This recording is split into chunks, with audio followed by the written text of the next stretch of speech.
Better. You go. 1, 2. 1, 2. You go. 1, 2. Go.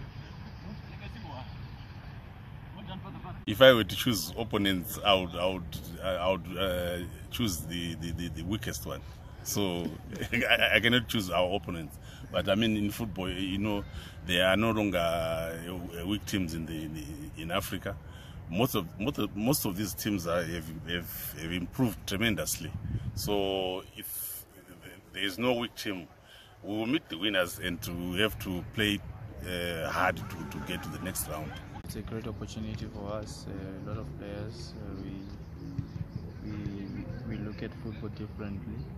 There's no smaller tournament because you never know what will happen out of that tournament, and we've seen it happen to a lot of players that most of them are based here. They come from the tournament, which is a good platform for a lot of us.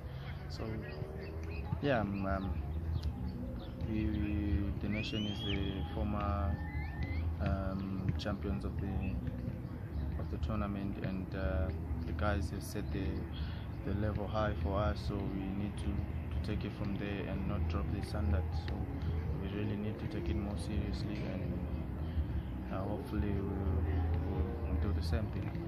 And it's our first training, and the guys are looking sharp. We all have appetite for football, and which is good. And, yeah, hopefully on the day we still have the same energy and strong mentality to win.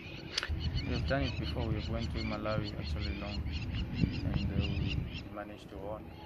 We don't really look at it negatively. We're professional footballers.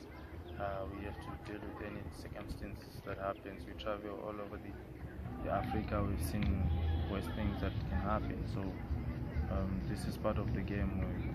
We hope we can change anything, but the football still grows and people still become better. We really need him. He's a great player, great leader, and someone that can do anything anytime. So yeah, but we're just gonna try and do our best so that we can help the nation to win on his absence. Better now. Backwards. Backwards, guys.